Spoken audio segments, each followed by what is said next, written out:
Wow, I don't know if that's ever happened before. Good evening, everybody. For those of you who don't know me, my name is Jim Anaya. I am the Dean of the University of Colorado Law School. I'd like to welcome all of you to the 8th Annual Stevens Lecture featuring a discussion with United States Supreme Court Justice Elena Kagan.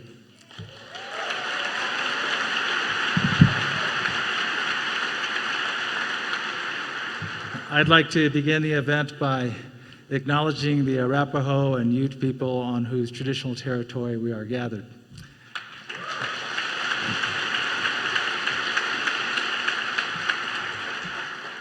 I'd also like to take a moment to recognize a few distinguished guests who are in the audience. First of all, I'd like to welcome University of Colorado's President, Mark Kennedy. Also here is our Provost and Executive Vice Chancellor, that is the Provost of the CU Boulder campus, Russell Moore.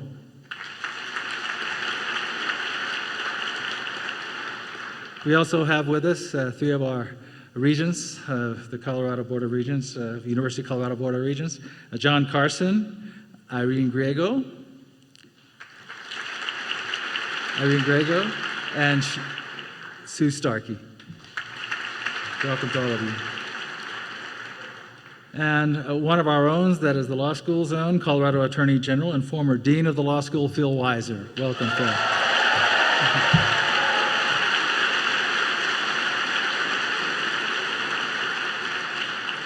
I'd also like to recognize members of the federal and Colorado judiciary who are here, as well as a number of elected officials. Welcome to you all.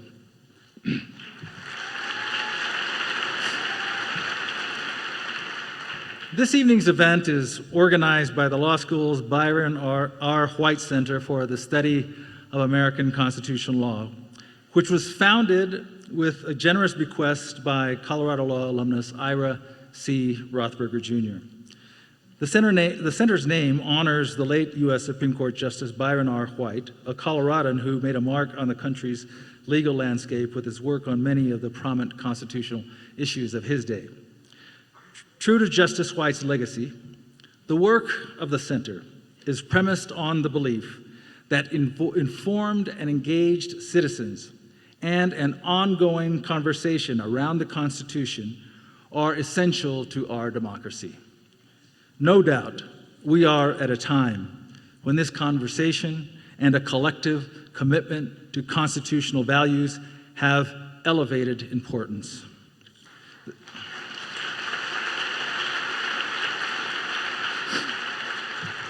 The center's John Paul Stevens Lecture is named for another prominent U.S. Supreme Court justice. Justice Stevens regrettably passed away just a few months ago. This lecture series is a tribute to his exemplary and courageous service on the bench and stature as one of the gems of American jurisprudence. The Stevens Lecture brings to the campus each year a distinguished jurist to contribute to the life of our community. We are fortunate to have welcomed in previous years several outstanding judges, including a number of U.S. Supreme Court justices who have enriched our community with thought-provoking insight into the role of our judiciary and its highest court in the nation's legal and related political and social orders. The U.S. Supreme Court in particular has a monumental role. It endeavors to guard the values and architecture of liberty, equality, and solidarity found in the Constitution. And it does so against the excesses of majority will, partisanship, or presidential overreach. The Supreme Court, however, is made up of 9 individual human beings, each with her or his individual perspective on the balances struck in the Constitution and on the precise guideposts of constitutional decision-making. We are most proud to have one of these 9 with us this evening. This year's Stevens Lecturer is the Honorable Elena Kagan, Associate Justice of the United States Supreme Court.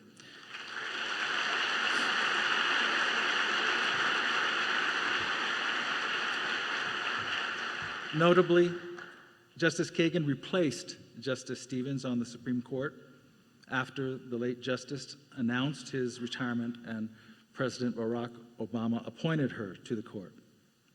Immediately prior to joining the Supreme Court, Justice Kagan served as the first female Solicitor General of the United States.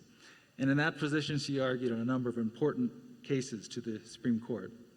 She's had a storied legal career since graduating from Harvard Law School, not only in public service, but also in the private sector and the academy. She was a law clerk for Justice Thurgood Marshall, served President Bill Clinton as well as President Obama, practiced law at the powerhouse firm of Williams and Connolly in Washington, D.C., and was a professor at both Chicago Law School and Harvard Law School, eventually serving as Dean of Harvard Law for 5 years. The blog Oye comments that Justice Kagan brings a fresh perspective to the Supreme Court based on her prowess with technology and pop culture. And I would add that she also brings to the court a wisdom grounded in a love for the law and the justice it can yield, and an awareness of the people and world that it touches. Joining Justice Kagan on the stage this evening is the director of the Byron White Center, Provost Professor of Civil Rights Law, Suzette Malveaux.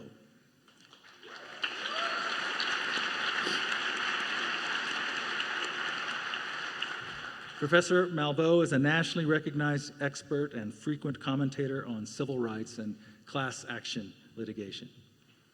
She joined the University of Colorado Law School just over a year ago from Catholic University of America, and since then, her commitment to cutting-edge scholarship, innovating teaching, and public service have contributed to the life of the law school.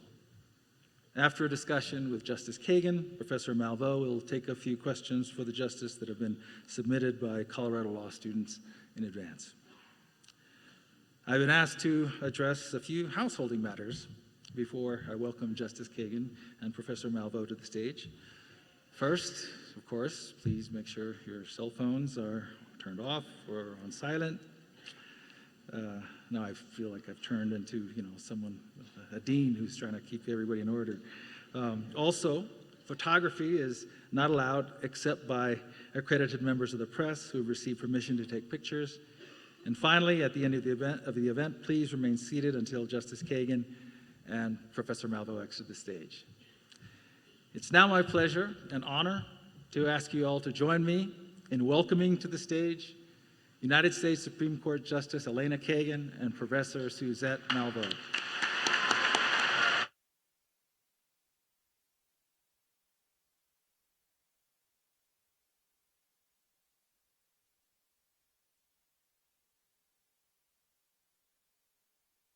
Thank you.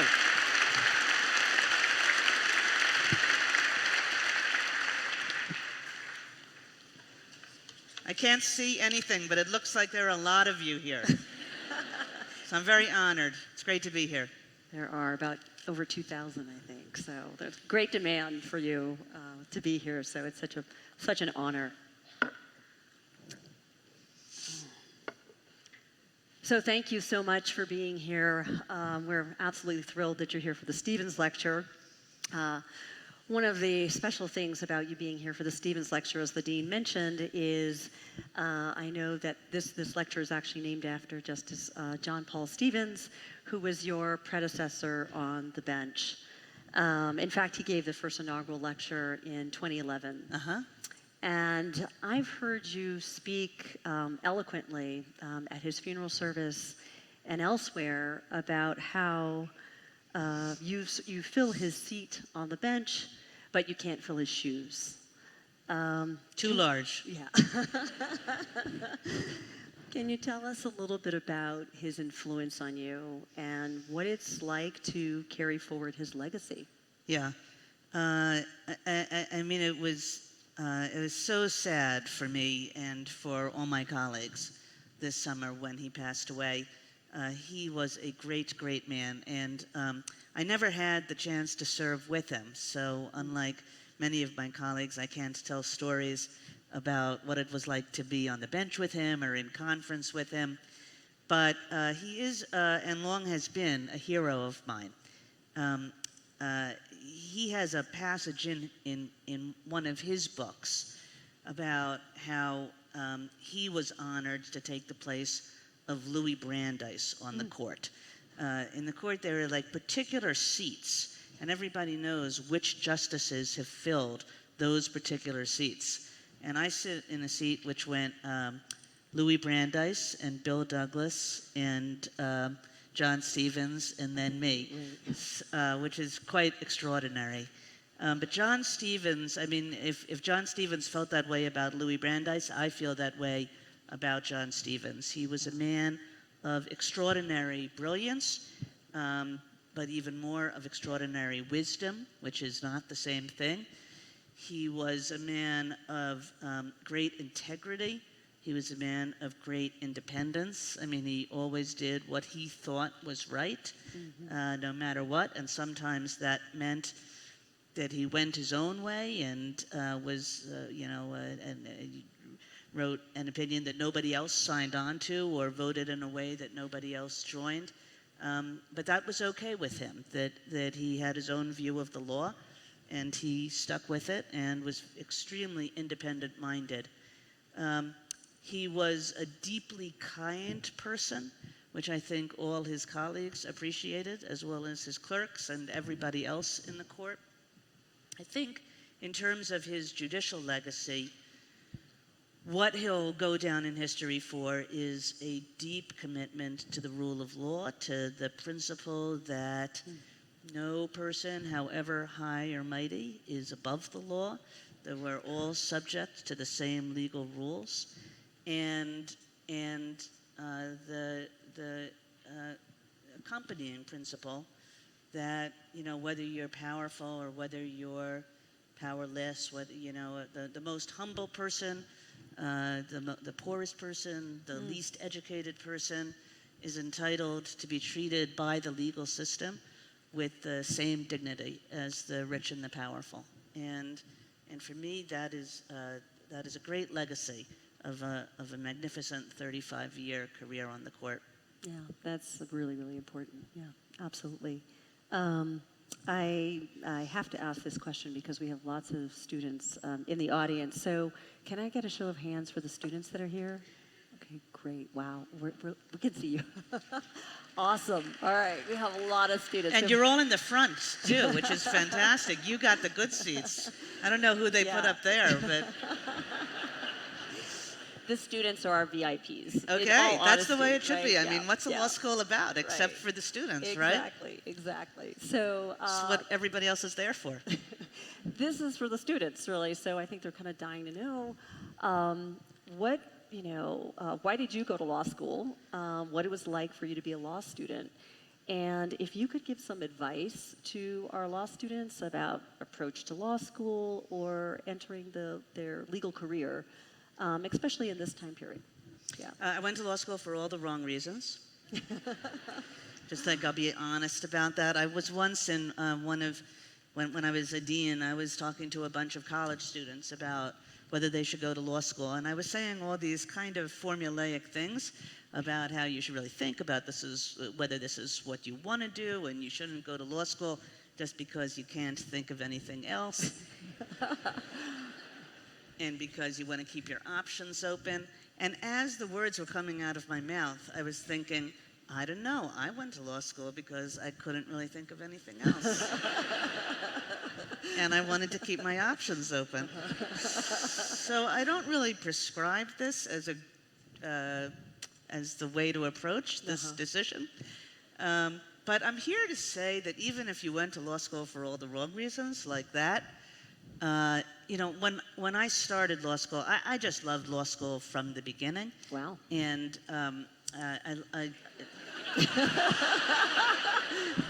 does that make me weird? I don't know. But don't make me answer that, right? Okay. From my very first day. And I loved law school because it combined two things. One is that, I loved the thinking that law school demanded. I loved the kind of analytic rigor that law school demanded. I loved the sort of logical puzzle kind of enterprise that law is. trying to think through complicated legal problems, sometimes arcane legal doctrines, and sort of figuring it all out in the way that you might figure out a crossword puzzle. But I also loved that this was not an abstract or sterile enterprise, that this was a way to make a difference in the world, and that it was very obvious to me in my law school classes how it was that law was about the betterment of our society, about the advancement of human welfare. Uh-oh. Uh-oh. Okay. Can I help? Well, I don't know. We'll just... Okay. I am the wrong person to help with technology. Trust me. How Is that are we all right? doing? Are we Is doing that all right? okay? Okay. Okay, good. Okay. Okay. I'll try not to move my head too much from now on. You're good. Yeah, I think so. So that it had this really practical aspect to it, and that you could see how it could make a difference in the world, and how a person using it could make a difference in the world. So that's what I loved about law school. I guess what I would say to students about what to do with their years in law school and how to think about their legal careers is you have this great opportunity to find out in law school what really moves you, what are the kinds of things that you really care about, and they'll be different for all of you. But if you come out of law school with a sense of, look, this is the kind of thing that if I worked on, I couldn't, I would want to go to work every day, and I would feel as though I was doing a job full of purpose and meaning. I mean, that is a great thing to come out of law school with. And not everybody does. Some people find it later on in their legal careers.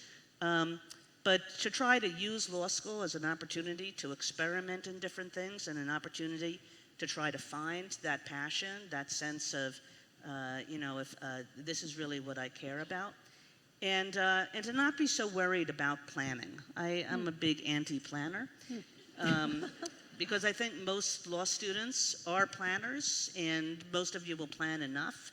And if you every once in a while think to yourself, no, Justice Kagan told us not to plan, it will be a good corrective.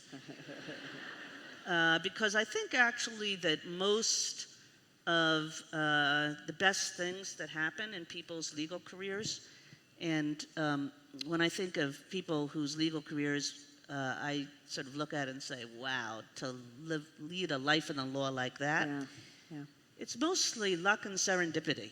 Of course you make your luck, and there are ways of putting yourself in a position to be offered certain opportunities, but for the most part, things come out of the blue, I think, and that's the way life works. And I think too many law students and young lawyers put themselves on this plan where first I have to do this, and then I have to do that, and that prepares me for the next thing. And they'll sort of say no to opportunities that sound really fun and exciting and interesting because it's not on the plan, and because they worry about if they leave the plan, how do I get back on the plan? And I think the most fun and interesting and exciting parts of most legal careers are when people do leave the plan, and they just sort of look, they notice something, and they say, I never considered that for a minute, but gosh, that looks a lot more fun than what I'm doing now. And I don't know, you know what? I really think that the best legal careers are the ones that are guided by a sense of, is this more fun than what I'm doing now?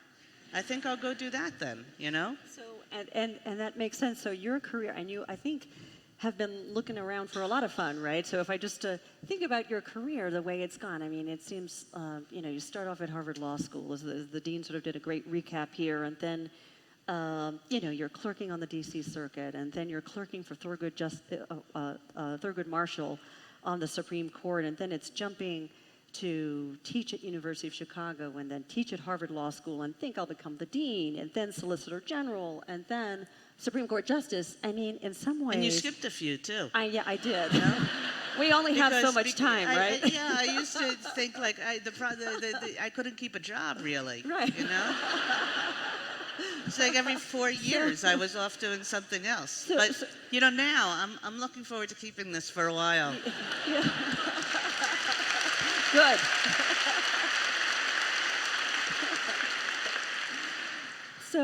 So from an outsider's point of view, it looks like a dream life, right? Like, wow. So I'm interested in the times you failed. Yeah. Right? Can you tell us about those and how you deal with disappointment? Yeah, it's like you look at my resume and you see all the jobs I got, and you don't see all the jobs I didn't get. Right. Yeah, and truly, I mean, for every job I got, there were 2 that I didn't get and that I was disappointed about not getting. And starting from law school. So law school, I did very badly my first semester. I thought, oh my gosh, law school has finally outed me for the fraud that I have always been, and wasn't true, right? I sort of turned myself around and figured it out. And but I mean, there's nobody who has. At least there's nobody who. I mean, maybe somebody. I have flitted around a lot. Some people bet more like I'm going to do one thing and get one job and it's going to be perfect, and then I'll do that for my whole life. And if that's what makes you happy, that's fantastic. But if you're more like me, there were plenty of jobs I didn't get along the road. I mean, one job I didn't get was Bill Clinton nominated me to be a judge before, and the Senate didn't give me a hearing, and I never became a judge. There were other jobs in government that I didn't get. When I was dean at Harvard, I was considered to be president of the university, and I didn't get that. I mean, sort of all along the road. And some of these were high-class disappointments. I don't want to say any, But I don't know. I think, I'm a big believer in you just can't let disappointments get you down too much. I know it's a little bit of magical thinking, but I'm a big believer in the idea that when a door closes, a window opens, and it may be the best thing that ever happened to you that you didn't get a job. That was true of when I was nominated to be a judge. I was quite young at the time. I was in my late 30s. I had just worked for 4 years in the Clinton White House. And I thought I really wanted to be a judge, and the Senate thought otherwise. And it ended up being, I didn't get it. I spent the next decade doing all kinds of things that I really enjoyed, and I became a justice anyway, so worked out fine. Yeah, yeah. So I want to turn our attention to, we have a lot of folks here in Colorado, and there are certain legal issues that are salient in a square state like Colorado. What I'm thinking about really is Indian law, water law, environmental protection, those sorts of things. And wondering what your approach is. How do you go about educating yourself when it comes to sort of those complex areas of law, but then also other cultures that you may not be intimately familiar with? So how do you educate yourself and your colleagues to address those matters? Yeah, it's interesting that you said, sort of, here you are in the West, and there are certain areas that I remember. I was about my 4th year on the court. I was assigned an opinion by the Chief Justice, and it was a water law opinion involving Kansas and Nebraska and Colorado. Colorado was sort of a more bit player in the litigation. It was really a dispute between Kansas and Nebraska. And I do remember thinking, I know nothing about this. It's like these big square states that have water problems. And I grew up in New York City. I went to school in Massachusetts. Right. Water law was not really high on the curriculum. Yeah. So I think you learn it the same way there's so many things we don't know. I mean,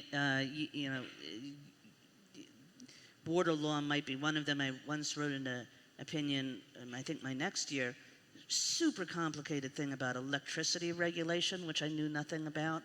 So there are those kinds of things, but actually it happens all the time, that there are things you don't know, that there are perspectives you've never encountered. You said cultures you've never experienced. Right. And I think you're just under an obligation to keep learning as a justice or a judge. And, just going back to your first question about John Stevens, when I got to the Supreme Court, I asked Justice Stevens for any advice he might offer me. And he was a very humble man, and I don't think he much liked giving advice. But finally, I really tried to push him. And he said, I think the best thing that I ever did was that I tried to learn something new every single day I was on the court. And you think about that, this is a man who served on the court for 35 years, right? You could be forgiven for saying around year 34. I think I've learned it all, But he never did. And I think that that's the attitude that a justice has to take, is that there are all kinds of things in this world and in the law that I don't know, and to keep an open mind and to figure out how to learn about them, to know what you don't know and to have strategies for learning about them. And that might come in the context of one particular case, or it might come in a broader context. But I think that that's the John Stevens advice, to just think about all the things you have to learn and then go out and learn them, is the way to be a judge. And I hear you, and I think one of the things that really brings up sort of an important issue of diversity, right? Diversity on the court. As you know, the court as a whole does not reflect the demographics of American society. If we look at the justices themselves, many are appellate lawyers, come from a very small number of law schools, only 3 women on the bench, and I do say only, and not a lot of diversity when we look at race and religion and ethnicity and even geographic, geography. And so I'm wondering, what role do you think, if any, people's experiences and backgrounds shapes how the court makes its decisions? And is there any good example, an example where you think it really mattered? Yeah. Well, in general, I would say, I'm a big believer in diversity in the judiciary, but for a different reason than that, which I'll come back to.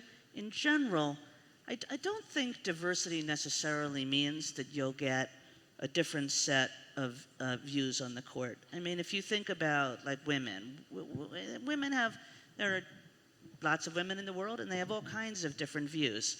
And there can be, my colleague, Justice Ginsburg, was once asked, how many women should there be on the court? And she said 9. How about that? And, but, whether it's 5 or whether it's 9, you could have 9 women who all had views like me, or you could have 9 women, none of whom had views like me, or you could have some mix, right? Because they're just, women disagree on a lot of different things. All you have to do is look around the U.S. judiciary, and you'll find women on every side of most legal questions. So I don't really think that, and when I think about in conference, I've been on the court now, this is my 10th year. I can't think of all that many cases where I thought to myself, this would come out differently if only there were more women here. The time when I most thought that, or I most sort of thought, my gosh, this is, there really is a different perspective here. I have to go back sort of 10 years ago, and I was Solicitor General at the time. And at that time, the court had only 1 woman on it. It was the year before Justice Sotomayor arrived. So it was only Justice Ginsburg. And there was a case about a 13-year-old girl in a junior high school who was strip searched because she was thought to have marijuana or some other kind of drug on her. And she was strip searched by these male school administrators. And I would say that it was not the greatest day on the bench for the Supreme Court, because you could see Justice Ginsburg in the questions that she asked. You could see that she was she had like a picture in her head of what this was like and what it would feel like if you were that 13-year-old girl. And but she was really the only one. And some of the men on the court were not having their finest hour, and were sort of joking and just sort of not appreciating what this would have seemed like to a 13-year-old girl. And there was a lot of commentary on it at the time, all deserved, I think. But then, they went back into the conference room, and I don't know what happened there, but they came out, and Justice Ginsburg's view, which was that it was an unconstitutional search, that view prevailed by an extremely lopsided vote. So in the end, she was able to convince people that this was a serious matter, even if they were kind of, ha-haing on the bench. But I think that, as I said before, you can find people of all kinds of different views, who were women, who were African American, who were Hispanic. I think the more important reason to have diversity on the court is because I think the court in the end is supported by, if the court doesn't have legitimacy with the American public, the court can't do all that much, and the court won't be taken seriously. And to have legitimacy with the American public, I think one part of that, it's not the only part by any means, but one part of that is that the court people, all kinds of different people should be able to look at the court and say, I see somebody there who looks like me, who thinks the way I do, who has experience of the kind that I had, and that's the kind of thing that gives the court public legitimacy. So I sometimes, I sit in the courtroom and I see all these school groups who come into the courtroom, and I think, this is so great. There are only 3 of us, but the 3 of us are pretty vocal on the bench. We're not, we don't by any means fade into the background. Yeah. And I sit on the left, and Justice Sotomayor sits on the right, and Justice Ginsburg sits on the middle, and so there are women's voices coming from all over. And I think this is fantastic that all these girls are listening to this, and all these boys are listening to this. And it says something about how women can be in the legal profession and in society. And I hope that some of us serve as role models for people who, for children and teenagers who, and even you guys who look at the court and see somebody who they can relate to.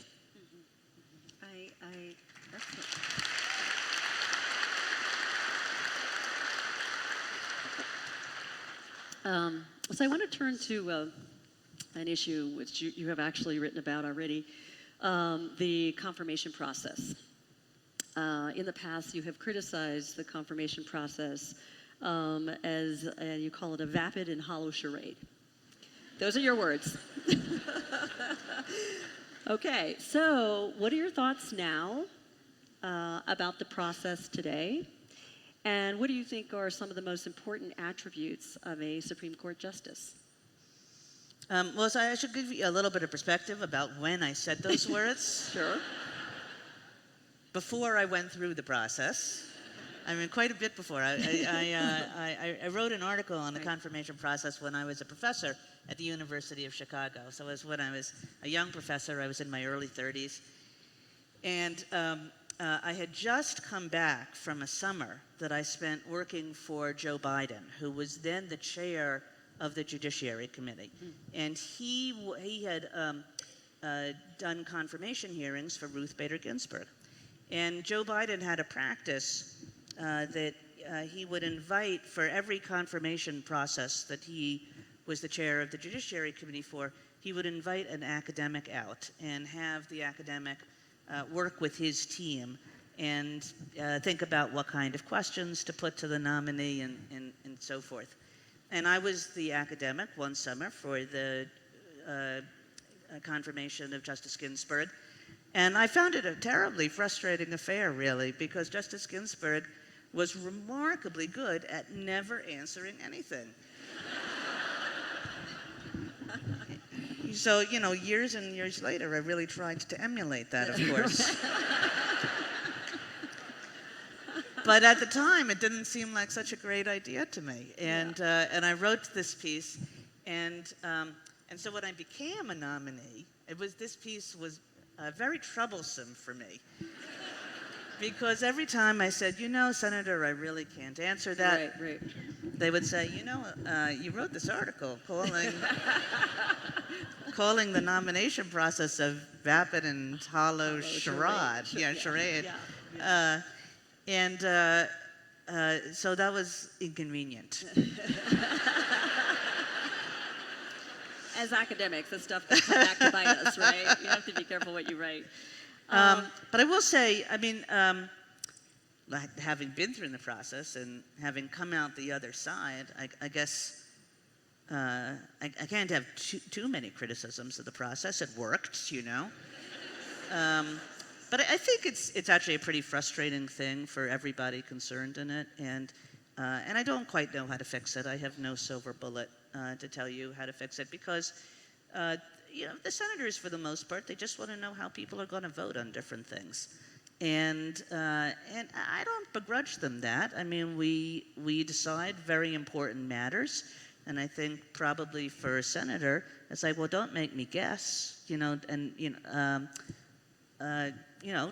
tell me what you think of X and Y and Z. And for the nominee, number one, this is really not a good path to be confirmed. Number two, there are certain kinds of ethical rules that nominees have to follow. And I found that when I was a nominee, what I really tried to be above board and open about was the way I thought judges should act, was my theory of constitutional interpretation, were my theories of statutory interpretation.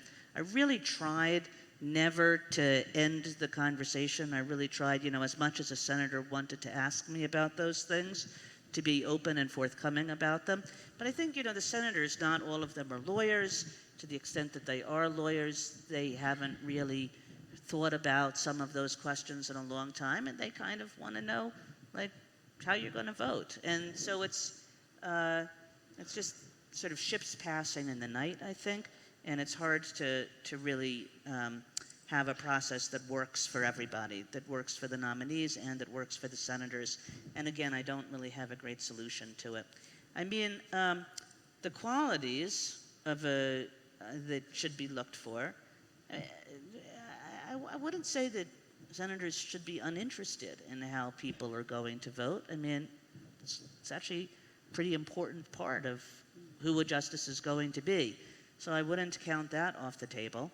But if you put that aside, I think the qualities are the kinds of qualities that I talked about when I talked about Justice Stevens, is integrity and independence and wisdom and open-mindedness, and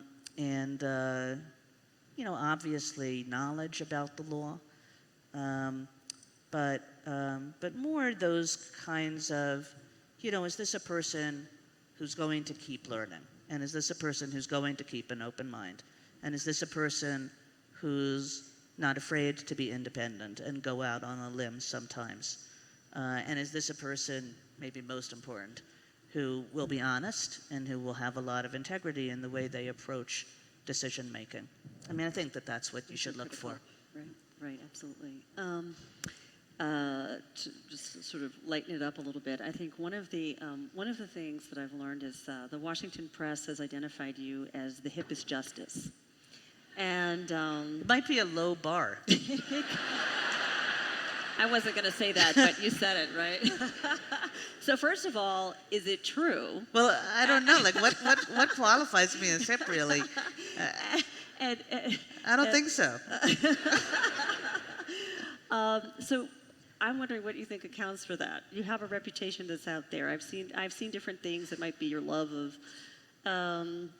video games, comic books. You've been called Special K. So can you help us out here? I've got nothing for you here. Well, we're going to let Notorious RBG. I think she's we're the gonna let the hippest two of you justice, duke don't it you out. think? Like, No, I'm going to let the two of you I sort think that so. out. Okay. Yeah, she okay. gets so the you honors. don't know where that's coming I from. once wrote this opinion that had a lot of comic book references in it. Right. Because, not just because I put them in gratuitously, it was an opinion about, it was a patent case, and the patent was on this glove that you put on, and then you went like this, and webs came out of the fingers, It was a Spider-Man It was a glove. right, yeah. So I once wrote an opinion full of Spider-Man references. Yes. So maybe that's where it comes from. Yes. And I've heard you've quoted Dr. Seuss. So there Dr. are a couple. Seuss, Right, there you there are go. a couple, right. There you go. Somebody just sent me today. Has anybody read my opinion in Yeats? Yeah? The fish? Is a fish a tangible Oh, object? right. One fish, two fish, Yeah. red fish, blue fish. One fish, two fish, red There fish, you blue go. fish. There yeah? you go. Yeah. So somebody, I've now become associated with Dr. Seuss, and particularly One Fish, Two Fish. Yes. At the end of every year, when clerks ask justices to sign various things, mostly justices are asked to sign photographs of themselves, and I'm asked to sign One Fish, Two Fish. Wow. So maybe that accounts for it. Somebody just sent me by email today. I'm not going to say this. Oh. She doesn't want to make news. We're working on Okay. that. So people know that there are strong friendships on the bench, and I know that you have taken really strong opposition in terms of your positions against your colleagues in terms of their point of view. How does that impact the way you interact with one another, and what kind of institutional mechanisms are present that actually support and promote your ability to continue to have deep friendships with people that you vehemently disagree with? Yeah. I like to think that I know how to write a strong dissent, and I'm not the only one on the court who knows how to do that. So we do write some strong words about each other. But you're quite right that we remain, we have very good relationships on the court. It's a quite collegial institution, and there are really good friendships on the court among people who disagree with each other about many things. Why? Partly it's just my colleague, my old colleague, who I miss quite a lot, Justice Scalia, used to have a line where he said, if you take this personally, you're in the wrong business. And I think that that's basically true. Look, we're dealing with important matters, and of course we're going to criticize each other, and of course we're going to tell each other, you got the law really wrong today, but that doesn't mean that we can't think that the other person is operating in good faith and is a good person, and it seems to me that you can have very good friendships with people you disagree with. For that matter, not everybody you agree with, you like, right? So if you don't like everybody you agree with, you should be able to like some people you don't agree with, right? So I think we all get that. And, one of the things that binds us together is there are only 8 other people in the world who really know what my job is like. And it's a job where you can't talk to a lot of people about it. And so this is, in that sense, it's a pretty tight community because there we all are, and it's just the 9 of us doing this thing, and we're the only people that can kind of understand what the experience is like. But we try to do other things. We have a lot of lunches together. So every time that we hear arguments, and every time we meet in conference. So this is about 4 times a week for 2 weeks out of every month, which is a lot. We go up to a dining room in the court, and we have lunch together. And there are rules about this lunch. So the rules are you can't talk about cases. And a more informal rule is that you can't talk about politics. And I think that the theory is kind of we have enough to fight about. We shouldn't add anything to the list. So we talk about books and movies and theater and people's families and, all kinds of things, sports. Justice Ginsburg always likes to get us to talk about opera, but nobody else really knows very much about it. But I think it's a really good thing for the courts to do. It was a practice that Justice O'Connor really started and sort of insisted on. And I think she was a very wise person to do so, that it just forges bonds of collegiality and makes people relate to each other as people and not as that person who holds views that are, so disagreeable to me. I do want to go back to the idea of the role of dissent, right? You mentioned dissent, and I'm wondering for yourself, how do you go about determining when it is more important to dissent than to build consensus, right, among your colleagues? And I'm thinking in particular about the Rucho versus Common Cause case. Many of you know the recent case where the court was a 5-4 very contentious decision where the court decided that it was not the court's job to intervene or try to resolve political gerrymandering issues. And in your dissent, if I can quote, you said, "Of all times to abandon the court's duty to declare the law, this was not the one." You went on to say, "With respect but deep sadness, I dissent." So can you talk about what that was like for you? Yeah. Well, I mean, in general, I mean, the first point about like when do you dissent and when do you try to reach consensus, it's not always, of course, your choice. I mean, to try to reach consensus, more than one person has to do it. And so sometimes, why is it that you aren't having any trouble with Conspiracy here. Yeah. Can I help you? So sometimes it's not your choice. It's like, people want to go their own way, then people are going to go their own way. Other times, I mean, I think everybody agrees that maybe this was one of these cases. The court had tried to avoid the issue at times prior to last year's decision. But when we finally got around to deciding it, there were really sort of like two options, and there wasn't a whole lot of room for compromise. And some issues are like that. Others are definitely not.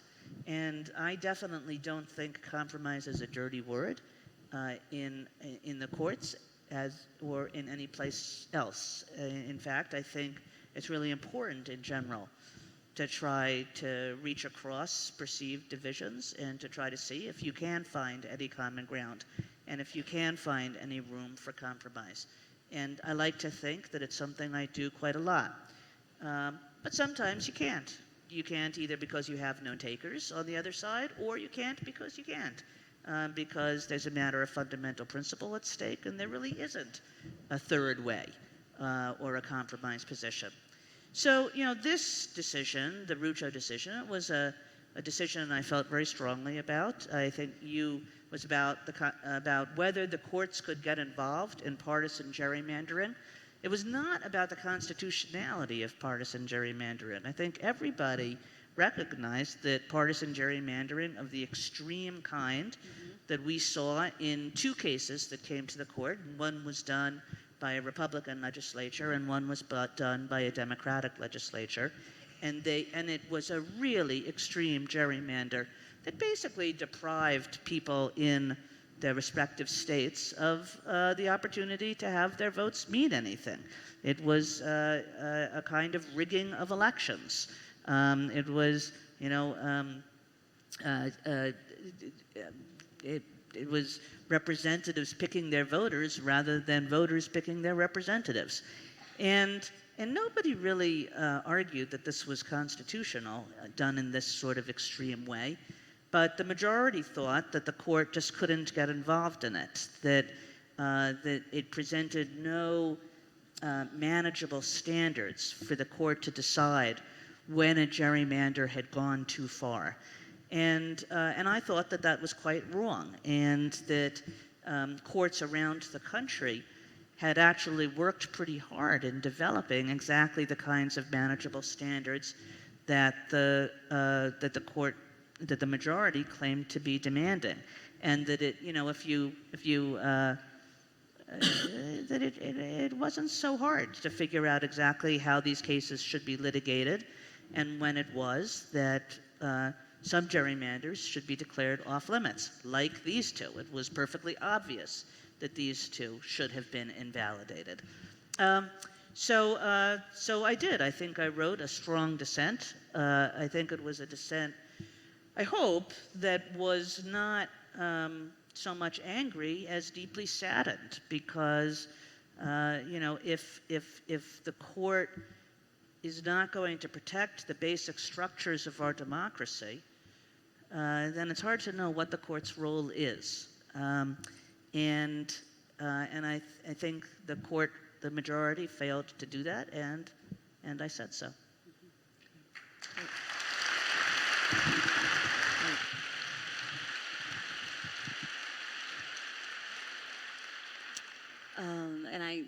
And I agree. I agree that the court is tasked with interpreting and guarding the rule of law. And in light of the extreme partisan political climate that we're in, the highly contentious Supreme Court confirmation process, and even the significant division among the justices themselves in cases that have political implications, and here I'm thinking about abortion, gun control, affirmative action. It's hard for many Americans not to see the court as political. What would you say to those who worry about the court's independence? Yeah, well, I do think people's views and concerns about this can be exaggerated, which is not to say that there's not a kernel there that really ought to be taken seriously, but just to sort of put it in a broader perspective. I think that some people think the court, it's this institution, and it always operates by these 5-4 votes, and everything we do is like that, and there are these, part of the court is conservative and part of the court is liberal, and that's all there is to say about the court. And I don't think that that's right by a long stretch. About half the cases that we hear every year, and these are only the most important cases or the most difficult cases. They're all cases, or almost all cases, which have involved lower courts disagreeing with each other. And notwithstanding that, about half the cases we do each year are done unanimously. Another very substantial chunk of the cases we decide are not unanimous, but they're pretty lopsided, or even if they're closer, everybody's all scrambled, and there's no way to read them as like, oh, there's a conservative majority and a liberal minority or anything like that. And I think that there are whole years that go by. I mean, I think last year was a pretty good example, where even if you just take the 5-4 cases, there were a lot of people doing what might be perceived as unusual things, making unusual alliances, finding unusual bedfellows. And it would be very hard to look at, for example, last term and say, oh, that's just this politicized court. I don't think you could do it. Now, I do think, I don't want to dismiss the question at all, because I do think that there are certain sorts of issues, and they are hot-button issues in the society, and they are often the issues that, get the front-page treatment in the newspapers, where there are really different ways of looking at those issues. And I don't think that that's a matter of partisanship, who's a Democrat and who's a Republican. But I think it is a matter of different ways of looking at the Constitution, of understanding how to do constitutional interpretation, different views of particular constitutional provisions. So for sure, there are real differences on how do we interpret some parts of the Constitution which matter a lot to people. And I guess what I would say as to those issues is, I guess part of my message would be to the court, and part of my message would be to the public. I mean, I think that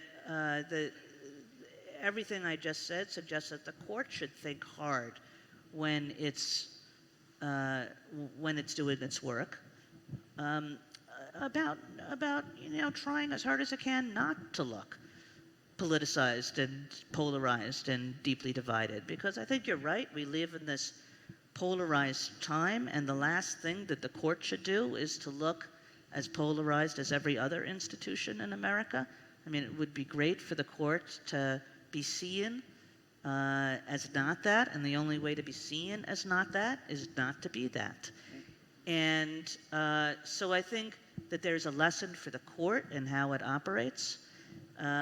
But I think there's also, I guess I would also say to the American public, that they shouldn't jump to conclusions so fast on the basis of, one decision or another, that we're sort of trying our hardest to decide really difficult matters, and that we're all doing so in good faith. And sometimes it will look like the world is falling in because of one decision, but maybe it will look to other people like the world is falling in because of another decision. And I'm not saying that people should give us always the benefit of the doubt if we don't deserve it. So I think, this issue that you raised is an issue for us. But I also think it's important for the public to recognize that we actually are a different kind of institution from the ones from our buddies across the street. Mm-hmm. That's important. Thank you. So in the interest of time, I'm going to ask you one more question before we turn it to the student questioners. And so this kind of goes a little bit back to your career, the idea of you've had lots of starting lines. We've all been at the starting line at some point, and you've had many. And so I'd love for you to basically tell me what that was like for just one of them. I have three options. Pick whichever you'd like to talk about. But you've been at the starting line as a junior justice, where you were for about 7 years before Gorsuch joined the court. You were at the starting line as the Solicitor General when you argued your very first appellate oral argument before the Supreme Court in Citizens United. No pressure.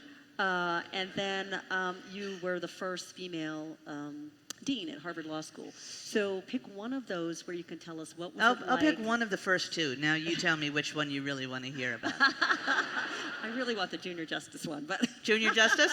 All right, junior justice. So, I was a junior justice for 7 years, which is a pretty long stretch of time, actually, as these things go. The record is 11 years. Justice Breyer just missed the record by about 2 weeks, I think. Oh my goodness. Yeah, so Justice Breyer was the junior justice for 11 years. You think, well, what is that thing, the junior justice? It turns out that the court is kind of a hierarchical institution in some ways, not in other ways. I mean, we all have the same vote. The Chief Justice's vote doesn't count for any more than my vote counts for. But in other ways, it's a hierarchical institution. And the junior justice, in particular, I don't know how to say this other than gets hazed by everybody else. So there are 3 things that the junior justice does. One of them is semi-serious, is that the junior justice, when we go into the conference room and when we discuss cases, it's just the 9 of us. We don't take any clerks. There are no members of the administrative staff of the court. So somebody has to take good notes so that when we come out of the room, we'll be able to tell everybody else what it is that we've decided in there, and then they can issue the appropriate orders and things like that. And that's the junior justice's job. So that's sort of fun, actually. You have a sense. We do that in faculty meetings. Yeah. Okay. You have a sense of responsibility, and it gives you. So when everybody else leaves the conference room and goes to eat lunch, the junior justice stays behind, and all the administrative staff of the court pour in, and you kind of deliver the news of what we've done. So that's the serious role. The second role, because there are only the 9 justices in the conference room, it turns out that sometimes people have to bring us stuff. So some of us are, shall we say, forgetful. They forget their coffee. They haven't taken the right file. They haven't taken the right book. So there's a phone in the conference room, and you can call back to your chambers and say, get my glasses, get my coffee, get my book. And somebody will come to the conference room and knock on the door. Knock on the outer door, I should say, because the conference room is really this kind of inner sanctum, holy of holies thing. It has one door that you open from the inside, and then it just faces another door about 2 feet away, and then somebody has to open that door from the outside. So when somebody knocks on the door, now you would think that the person, let's say, who forgot her coffee, would go get the door, right? And get her coffee. But it turns out not. It turns out that the junior justice has to open the door. Really? Wow. And get the coffee and say, who's this for? And, and then deliver it to the person who really needs that jolt of caffeine. So about 5 years into my job, I injured my foot. And I was walking around with one of those big boot contraptions. I don't know if any of you have ever worn them. And the knock would come on the door, and still everybody would just stare at me. Boy, she's really slow to the door these days, So that's the second thing. The third thing is that they put you on the cafeteria committee. This is really their way of saying, you think you're hot stuff, you're a member of the Supreme Court. You just got confirmed. No. You're going to be on the cafeteria committee, where you are going to meet once a month with a bunch of people to discuss what happened to the good chocolate chip cookies.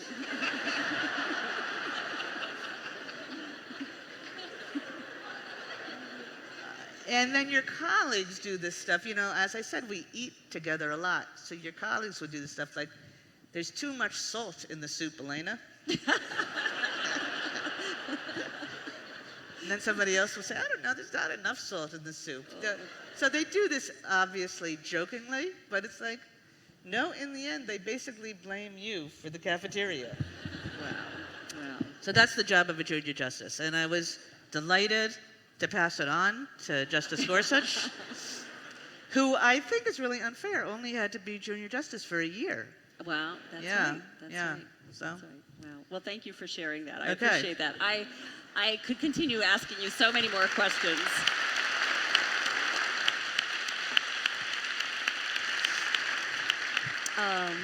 but because of my time, we're going to end the fireside chat portion of the evening and turn our attention to the students. We have 6 students who have submitted questions that the Justice is taking today, and so I'm going to go ahead and bring those students into the conversation, and we'll hear from them. In the interest of time, maybe about 3 minutes per question. We have 6 students and 3 minutes and 14 seconds, says the clock. It's going to be like speed dating. Pay no attention. I wouldn't know. Pay no attention to the clock. We're good. Okay. We're good. Yeah, we're good. We're going over, is what we're good. she's saying. We're going a little over. Then we'll go to dinner. We're in between dinner. Oh, boy. All right, so we do have 6 the students we're really excited about. So I'm going to ask Leah Fougere to come up first, please. Right. Okay, so Leah is a third-year law student, editor-in-chief of the Law Review, and a member of the National Moot Court team. Leah, please join us. Justice Kagan, thank you so much for traveling to Colorado Law. In his opinion in Direct TV, Justice Breyer noted that the fact that the controlling case, Concepcion, was closely divided had no bearing on the undisputed obligation that it imposed as precedent. So what effect, if any, does the court's unanimity, or lack thereof, have on the weight that we afford precedent?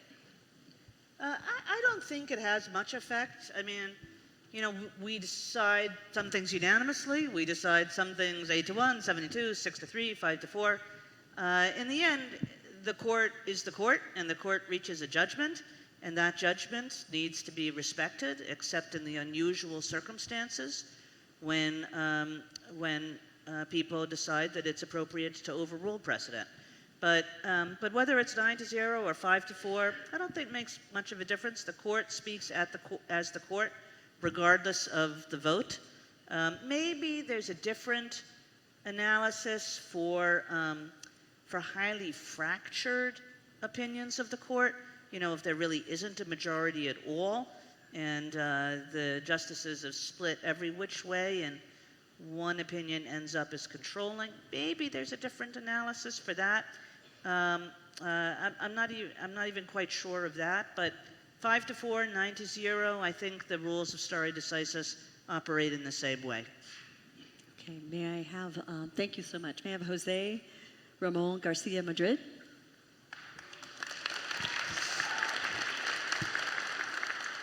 Jose is a first-year law student, secretary of Outlaw, and is interested in immigration law. Jose. Yes, good evening, Justice Kagan.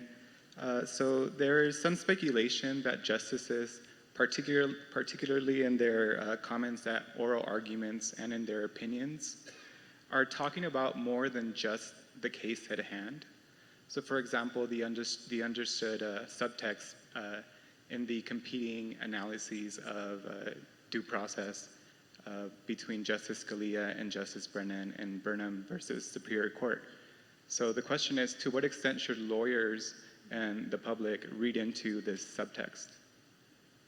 I can't say I've thought about Burnham since I was a civil procedure professor. So I'm going to ignore that part of the question, all right? Don't ask me to help either. But if the question is, do we talk about things other than the issue at hand? I think for most cases, the issue at hand is quite enough, thanks. I mean, I'm sure that there are times when there's something that's sort of off stage that's affecting what we do in argument or in our opinions. But I don't know. I think it's hard enough just deciding the cases. And I guess, you know, sometimes the cases, I guess sometimes, but, you know, for the most part, I guess I would take us at our word that if we're deciding a case, we're deciding a case, and there's not some mystery decision that's driving the analysis. I do think that when you started off by saying that the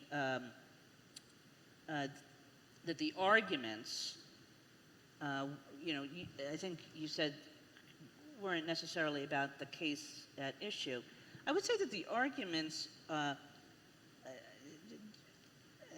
guess I thought you were going in a bit of a different direction, and it made me think that the arguments are often, when you watch a Supreme Court argument, we ask a lot of questions that are not really questions, you know? They're statements with a question mark at the end. You know, it's like they're sort of speeches, and then you raise your voice at the end of the sentence. And I think that that's because, you know, the questions we ask really have an audience that's not just the lawyer at the podium, but we're talking to each other, and we're telling each other how we're thinking about a particular case. And that actually performs an important function on the court, because we don't talk about cases before argument. It's only after argument that we get together and talk about cases, and then we immediately start to sort of go around the table and vote. So if you're one of the people like me who votes last or near to last, it's actually pretty important to be able to have a forum where you can indicate how you feel about a subject before you get to the conference room. And usually argument serves that purpose. I mean, we do it as a kind of, there's somebody who's standing at the podium, and we're sort of directing our views to them. But the views are really directed to the other people on the bench, and what might appear in a transcript like a bunch of questions being directed to lawyers are better understood as a conversation that the justices themselves are having prior to the first voting. Thank you. May I have Peter Salimos, please? Okay. Is a first-year law student, participates in the Environmental Law Society and the Silicon Flatiron Student Group. Peter. Hello, Justice Kagan. You're so cool. Technology and social media. Hip, I believe, Yeah, was the the hip word. is justice. Yeah. This is why it happens, right? You just heard it. Technology and social media have exploded over the last several years. What impact has this technological revolution had on the court and how it operates? None. This is horrible. Oh, no. Yeah, no.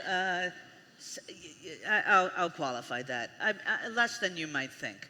So when I clerked for the court, I clerked for the court in 1987, and then I came back in 2010. So 23 years later, and in those 23 years, there had been this technological revolution, communications revolution, and I got to the court and I thought, it just has not touched the court at all. The justices,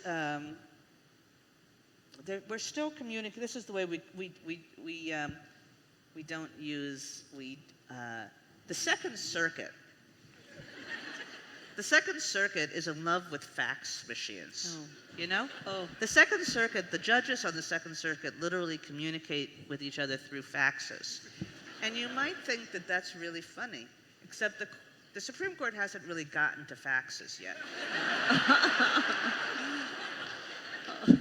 So the way we communicate with each other is we print out whatever it is we're writing, whatever memo we're writing, and we have, each of us has a person called a chambers aide, and the chambers aide walks around the building and just delivers it, you know, in hard copy in this kind of parchment-like paper. Here are some good things about that. We never send emails that we regret afterwards because we never send emails at all. I mean, some of us, I think, are perfectly proficient in the use of technology within our chambers, but not across chambers. And when we go, for example, into the conference room, nobody brings laptops. Nobody brings any kinds of modern device, except for one of us, and I'm not going to name names, whose phone continually goes off at conference. But for the most part, it's really a pen and paper kind of thing. So, is this terrible? The court works remarkably well, notwithstanding that this is true. And so I don't feel day to day that it's like our operations could be much better if we started communicating with each other in different ways. I mean, within a chambers, our technology is perfectly adequate and so that when I write an opinion and when my clerks do stuff for me, I mean, it's all good. I guess what strikes me about the technology question is just, this goes to this question that I think I've kept coming back to about all the things that you have to keep in mind, that you have to learn. I mean, if you wanted to put together a court of the people who were most proficient in new technological developments, or new scientific developments for that matter, I doubt you would come up with the 9 of us. I mean, for one thing, we're just too old, and so it puts an extra burden on us, I think, to recognize that there's lots of new stuff that we don't know, and to figure out how to learn about it before we make any mistakes. And I hope we all feel that responsibility. I think we do. And I think that there are plenty of ways, even for people to whom all the stuff that you take for granted is a little bit of a second language, even for those people to learn a lot about it and to be able to make good and wise decisions. Great, thank you. We have 3 more questions. Connor May, a second-year law student who's a member of the Environmental Law Society, Silicon Flatiron Student Group, and the International Law Student Association. Thank you. Hello, thank you for being here. How do you see the role and the composition of the judicial branch changing at all in response to changes in the legislative and executive landscape? Are you concerned at all about a more contentious legislature and a stronger executive and the effects of those pressuring the court further into the political thicket that Justice Frankenfurter predicted?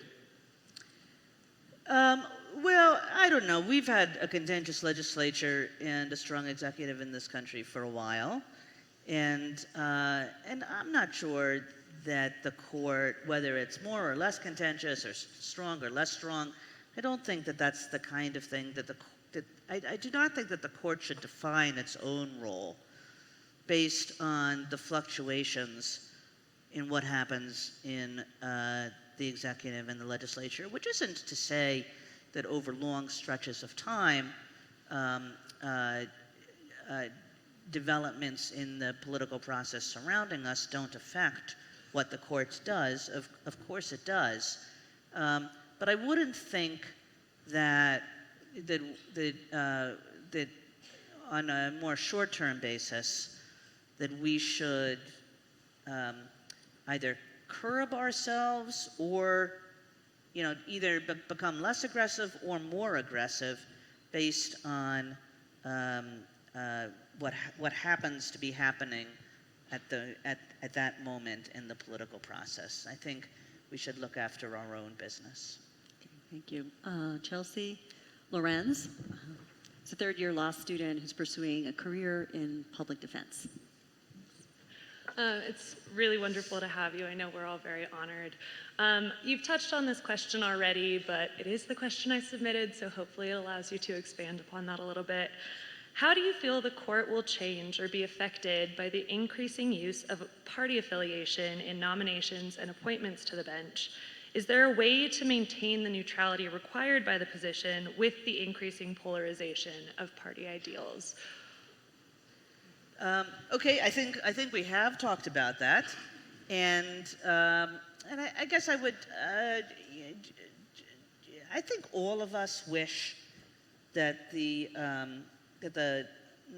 confirmation process was less politicized. I think all of us have in our heads some golden age where Justice Scalia and Justice Ginsburg were confirmed to the court by 98-0 votes because everybody understood that even though they had extremely different views, they were both brilliant and they both were people of great integrity and independence and wisdom. And is that, I mean, all of us sort of look back at those times and say that's how the process should work. Rather than these sort of pitched battles between parties where every nominee gets sent up and, prays for a few votes from the party that's not the party of the president who appointed. I got 4 or 5, I think, Republican votes, not very many. And it's been like that for a considerable period of time.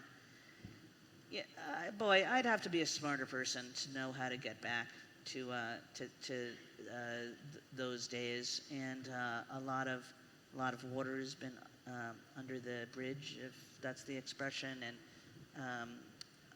in the end, that's something for Congress to decide. Thank you. Last but not least, Javon Quarles. Javon is a second-year law student, co-president of the Black Law Students Association, and a member of the Veterans Law Society. So first, thank you for being here. So my question is, you had the wonderful fortune of clerking for Justice Thurgood Marshall. You described him as the greatest lawyer of the 20th century. What was it like to clerk for him? And what has been his impact on you, and what was the most meaningful experience that you've had with him? I think for sure he was the greatest lawyer of the 20th century in 2 respects. I mean, first, I think if you ask about great lawyers, it's like, well, who did the most justice in their lives? And I don't know if anybody in the 20th century who did more justice as a lawyer than Thurgood Marshall did.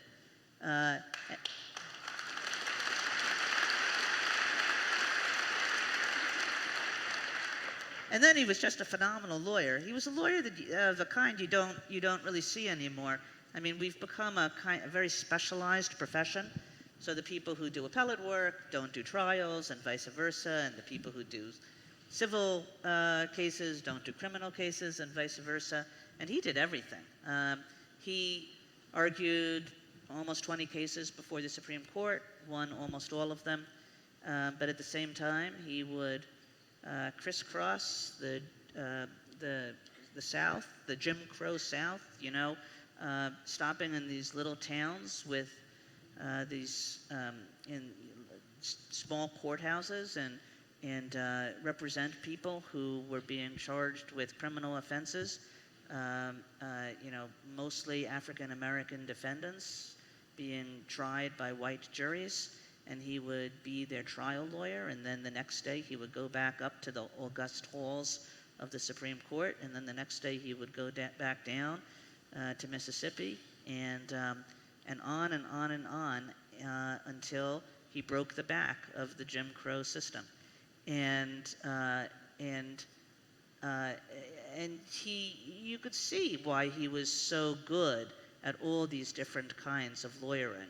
I mean, he just had an ability to get to the heart of a problem, to see sort of straight through to what was most important in any legal issue. And he kept his eyes on the prize for his entire career, to use that expression. I mean, he didn't let himself be distracted. He had a strategy for how he wanted to go about fighting the fight for racial equality. And so he was a strategic thinker, but he could also do all the little stuff. He was a forest and a trees person.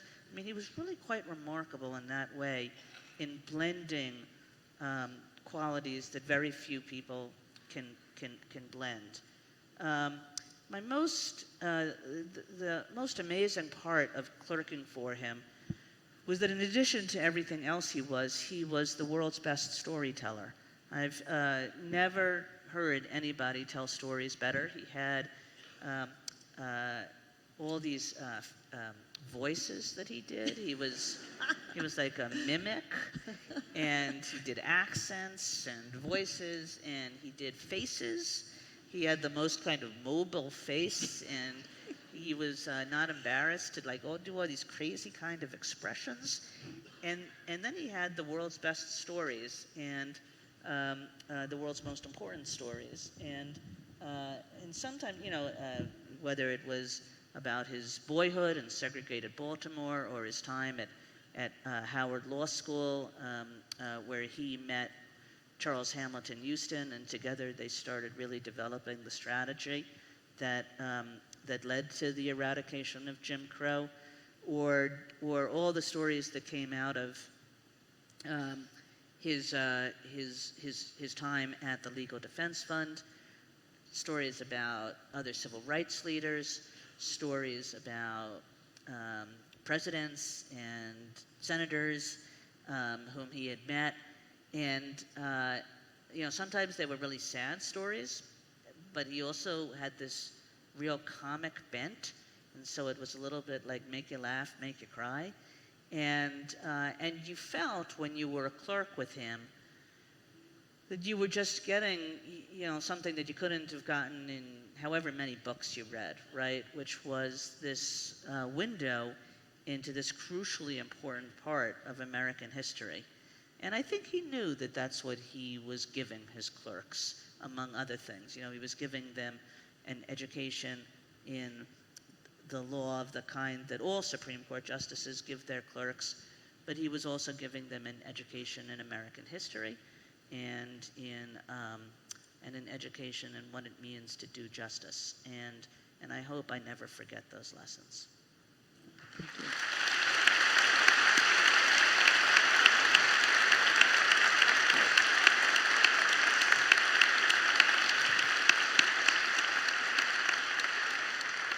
So this is the time where we have to say goodbye. I do want to thank you from the bottom of my heart and on behalf of everybody here for your wisdom and your humor and for your time. Tonight it has been just a true joy. I do want to thank some other folks as well who, as you know, it takes a village to pull off something like this. And so we had a lot of villagers that worked really hard, really amazing people. So let me just roll the credits real quick. But I do want to thank folks who've worked on this. Andrew Sorensen, Melissa Schenkter, Yesenia Delgado, Julia Roth, Georgette Vigil, Jennifer Sullivan, Lauren DiMartino, John Sabre, Jane Thompson, and Nicole Drain. Of course, the Mackey team who have been working hard, and the student volunteers. So thank you. A round of applause for them as well. They have really done a wonderful job.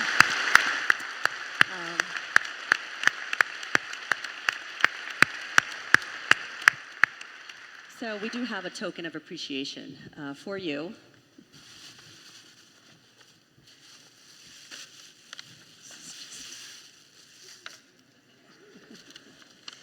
All right, this is a special gift. All right, so first of all, the ceramic vase is very special. This was actually made by an artist in Boulder. So a shout out to Sally Spear, the artist who made the vase. And then in the vase, these are paper flowers. And we couldn't help ourselves because you love comic strips. These were made of comic book strips, right? So you should see and hear Spider-Man, and some of your other friends will be are in the vase. I want to give a shout out to the artist who did this, is Cynthia Carollo.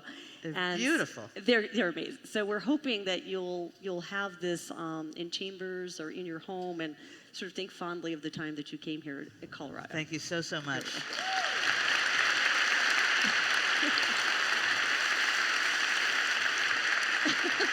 Great. Fantastic. So this ends our program.